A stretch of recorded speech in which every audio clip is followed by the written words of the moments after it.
What is up, guys? I know it's been a minute. I took a brief hiatus, but I'm back. I'm going to be going over my postseason bracket that I filled out during that hiatus and see where I went wrong, see where I went right, see what we're thinking for the next round as the postseason continues here. And so to start off here, we have the Rays and the Blue Jays. I was thinking this was a pretty easy pick. Rays seem to be the best team in baseball, or at least one of the best teams in baseball in regular season. They have a great bullpen. They have really dominant starting pitching. Tyler Glasnow, Blake Snell, Charlie Morton, and their lineup's just it's sneaky good. It's kind of like the Nationals last year. A couple guys in the middle that do a lot of damage, and then just some guys that hit.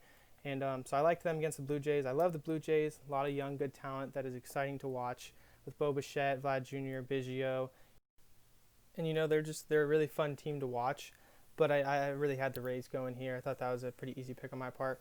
Now this next matchup, the Indians and the Yankees, I kind of might have made in spite of hoping the Yankees didn't make it. But looking back, the lineup that they have, the bullpen they have, the Garrett Cole that they have, it was a pretty easy pick for me here. The Indians lineup doesn't really stack up with it. The pitching doesn't really completely stack up with it. I was hoping Shane Bieber, could come out that first game, duel it out with Cole, and they could squeak away at the dub. And then I figured after that they just needed to fluke one more and they could stop the Yankees in the first round. That would have been awesome, but didn't happen.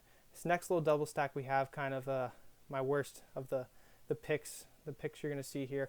I really wanted the Twins going over the Astros, not just because it's the trash can Astros, but because I really thought the Twins lineup mixed with a pretty good bullpen and pretty good starting rotation really had a chance to go far. Their lineup's done some big damage during the year. They have Nelson Cruz, they got Josh Donaldson that was raking, Miguel Sano, Garver, Kepler, they have Rosario. They have so many bats. Byron Buxton was on my fantasy team this year, was a killer. He's, they just have a really good lineup, so I was hoping they could take the Astros, but they didn't. Got beat 2-0. That sucked. Now the A's, shout out my boy Mike. Sorry for this one. I was really thinking the White Sox lineup was just going to overpower the A's. I know they have a really good, I think they might have the best bullpen in Major League Baseball, but I didn't think that, their starting pitching versus Giolito and Keuchel, I thought it would kind of even out, and then they come down to lineups, and I love the White Sox lineup. It's so much power, so much speed, so much everything. They have a really good lineup, and I was really thinking they were going to take the A's out here, especially missing that cornerstone Matt Chapman in the A's lineup and their defense holding everything down. I think that really hurt them. So I'm happy they squeaked it out, but I didn't really think it was going to happen. 2-1. It was a good series. Giolito almost had a perfect game going through 7, I think, in the first game there. Giolito. Tommy La Stella ended that with a hit in the 7th. Former Angel. And now this next little double we have is the beginning of the NL, and the Dodgers and the Brewers. I feel like was pretty predictable for most people. The 1 seed, the 8 seed, the Dodgers with their lineup, their starting pitching, Walker Buehler, Kershaw, Dustin May. Then they got their bullpen. I think them versus the Brewers with the not so hot Christian Yelich, no Lorenzo Cain. Their pitching's kind of hurt. I didn't think this was going to go very far. I think most people would have guessed them sweeping them 2-0 and moving on. Dodgers are a big favorite to win it all, so that was pretty self-explanatory. Now the Padres and the Cardinals I thought was a super interesting one. The Cardinals have a lot of really good players, a lot of young talented players on their offense, a lot of good players on their defense. Harrison Bader's a lockdown center fielder. They got Yachty behind the plate, still Hall of Famer. They have Paul Goldschmidt at first, and then they got their pitching. And Jack Flaherty I thought was going to be dominant. I thought they were going to possibly take one, but I really saw the Padres have been the talk of baseball with their flash with Machado and Tatis, and they brought Clevenger over in a trade this year, and they look like a fun, really good team all around. They lost Kirby Yates this year. That hurt their bullpen, but they've still been managing to really close out games, and a lot of it through their offense, but their pitching is no slump either. So this was a hard one for me to pick. I did think it was going to go 3 games and come down to a third game here. I picked the Padres just because, more or less because of Tatis Jr. and just how I hope to see him as many playoff games as I possibly can this year. So that's really what it came down to. Sorry, D-Made. Love the Cardinals. Love their players. But thought the Padres were going to take this one, and they did. Now we got the Cubs and the Marlins. And I really didn't know what to go with here, but I think the Marlins, they just have so much young talent. And the thing it comes down to for me is I think both lineups are, decent, nothing crazy good. Cubs have kind of been, their top players haven't been really hitting this year, and it's come down to like Ian Happ carrying their offense at times and not Schwarber or Rizzo or Bryant or even Javi Baez. So I thought it would come down to, we got Yu Darvish pitching in a game for sure, but then we have the Marlins with their young talent. I mean, Sixto Sanchez was a beast. He's been a beast since he came up, and I think it was cool to see. I knew if they had those two guys, the young guys, going to start off this series, that they had a good chance of winning two. You only have to win two here, so that's a big difference in this wild card series. I thought changed some of these outcomes that some of the teams might have won, maybe if they had another game or two. But Marlins win it. Saw that one coming, kind of hoped for that one. And then the Braves and the Reds, I really went against my gut here. I wanted to go with the Braves. I thought they were going to win. I think they have a really young, stacked lineup. I mean, Azuna's been going off since he came over from St. Louis. And then Freddie Freeman, Ozzie Albies, they've been doing their normal thing. And Ronald Acuna had a slow start but picked it up, and he's been smashing the baseball. So that lineup's just insane in Atlanta. Max Fried started game one with some decent pitching, matched up against Trevor Bauer, who's been Cy Young candidate this year. And they had a pretty good duel, each going 7 and third innings. And it was a nothing game into the 12th, and then Freddie Freeman walked it off. So it was a really, really good pitched game, and well pitched game. Good pitch doesn't make sense. It was a good game to watch, and it was good to see their pitching actually hold up, and then the lineup come through late. I went with the Reds just because I thought their lineup, I thought Castellanos, Eugenio Suarez, and Joey Votto, just some of those guys in that lineup I really thought were going to smash the baseball. Jesse Winker's been going off this year. So I thought with their lineup, and then having Trevor Bauer, Luis Castillo, and if they needed to, Sonny Gray, I thought that pitching staff was just going to dominate and eat up 7+ innings each game for those guys, and really pitch really well, and give them a really good shot to advance. And I'm surprised this one was 2-0. I'm surprised the Braves, knocked them out in 2 games. I really thought this was going to be a 3-game series, and that the Reds were going to maybe squeak it out.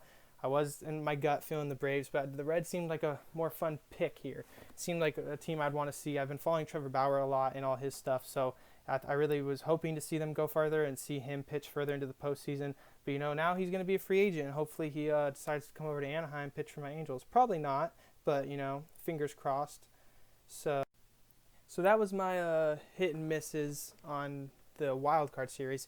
Now moving on to the DS, and obviously I didn't pick the Yankees to be here, but we're going to play it how it is. And I still think the Rays are going to take this series. I just think their pitching staff's too good. I think their starting rotation's too good. I think their bullpen's too good. I think they can hit when they have to, and that's really what it comes down to in the playoffs, is getting those big hits, as we saw last year with the Nationals, man.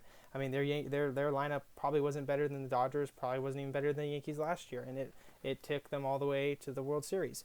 Probably not even better than the Astros, or the Asterix, whatever you want to call them. But yeah, so I think the Rays will do what they need to do to get past the Yankees here. I think it'll be a good series. They do have Garrett Cole in the Yankees. They do have Aaron Judge. They've got Stanton. They have a good lineup. But I think the Rays will do what they need to do, and it'll probably be a good hard-fought battle. But I just don't see the Rays losing here. I see them moving on, and like we're about to. So let's get to the next set of games we have. And the next set of games we have is the Astros Asterix against the A's, and these guys are both from my division, AL West. And I'm hoping the A's pull it out, and I think they will. I think they got the starting pitching to match up, especially the Astros not having Verlander. Obviously, Greinke's a great starting pitcher. They got some good starting pitchers, but I think the A's will have it here. And not just from starting pitching. I think their lineup actually is doing just as well as they were before they lost Chapman. I mean, they were out hitting the White Sox. Their bullpen is probably, in my opinion, the best bullpen in baseball. Liam Hendricks heading it off, but they got a lot of veteran guys in that bullpen that are just pretty locked down all year. I watched them a lot in the regular season, shut out the Angels. So I've seen their bullpen firsthand. I think their bullpen will have what it takes to finish out any games that their starters can't eat up more than 6 or 7 innings in, and I think their starters will do that a lot. So, they still have Laureano, they still have Matt Olson, Tommy La Stella, Jake Lamb, the GOAT. He's come back, and their team is hitting pretty well. Sean Murphy, who's been a sneaky rookie. I mean, he's been hitting the ball really hard, and so I think this team can take out the Astros and do what everybody's hoping they will do, and I think that's how this series went. Now we have probably arguably the most exciting series that we have left, and that is the LA Dodgers versus the San Diego Padres. 2 California teams, 2 teams with insane lineups, really good starting pitching, and above average bullpens. Kenley Jansen holding it down, and then the Padres by committee. But yeah, the Dodgers and the Padres lineups I think are going to be the most exciting here. They have Tatis Jr., Machado, Hosmer and Trent Grisham, all these guys hitting the ball right now for the Padres very well. And then Will Myers, obviously, can't forget him. And the Dodgers, they got Mookie Betts, who's been MVP, Mookie Betts type of stuff, since he came to LA in his first year. Cody Bellinger still, Corey Seager's going back to his rookie year and hitting the ball really well. And Justin Turner, they got a lot of good bats. This is going to be, I feel like this is going to be a slugfest, even though we do have some very good starting pitching on both sides. Clevenger and Danielson Lamet for the Padres, and even Chris Paddock, who didn't have a great last start but can still throw very well from what we saw last year. And then the Dodgers have some exciting people. I mean, Walker Buehler broke onto the scene, been doing very well. Clayton Kershaw looking to, make right what his postseason has been before and go for the ring. And then Dustin May, who's been the guy sitting 99, 100 with his sinker and just blowing people away with nasty movement. I mean, this should be a very fun series, and should be very exciting to see how it turns out. If it's going to be very low scoring, very high scoring, I could see it going both ways. But I do think the Dodgers probably pull this out. I'm not a Dodgers fan, but I don't see the Dodgers losing here. I don't see them losing to really anybody until it gets down to the end. I see them going very far in this. So I think the Dodgers are going to pull it out. I would be happy to see the Padres pull it out. But either way, it's going to be a very good series, and it's going to be fun to watch. I'm definitely going to not miss a single game of this one. Now, last but certainly not least for the DS, we have the Marlins and the Braves. Now, originally I did pick the Marlins to get here, but I did have them facing up against Cincinnati Reds, and that did not happen. So the Reds will not be going on to try to take out the Dodgers. It will be one of these two teams. And I want to stick to my guns here and say the Marlins are going to squeak this out, but I know that I can't do that twice. I can't go against the Braves twice and have them prove me wrong as the 2 seed. So I'm going to have to switch up and go with the Braves because my Reds won't be making it anyway. The Braves, I just think their teams, they've been here before. They had a young team. Freddie Freeman's been there forever trying to make it to the postseason. I think they really have the lineup to do it this time. I think Ozuna brings down a really good anchor to that lineup, and everyone else has been hitting great this year. Everyone's been coming up in big spots, Even, Adam Duvall, he's been having a monster couple months. Freddie Freeman's Freddie Freeman, Freddie Freeman is just, he does what he does. He's an MVP type of guy. And so their lineup versus the Marlins, I think the Marlins have some good big hitters in there. They've had some younger guys coming through. They had Brian Anderson. They have Jesus Aguilar coming through. Jazz Chisholm's a beast. They got some good hitters. They have those guys at the top of the starting rotation like I've talked about. I just don't think their bullpen can hold up in these type of games that a starter doesn't get 6 or 7 pretty dominant innings. And so that's where I think the Braves, who have probably slightly better bullpen, slightly better rotation, and just their lineup is top to bottom really solid. So I think the Braves will beat them. I think that's how it should be. I think they'll go on. So I kind of screwed up my CS pick here. It's going to be the Dodgers and the Braves now, not the Dodgers and the Reds. But I still think it'll be a really good series. I think the Braves will get there, and we can look at my CS predictions next.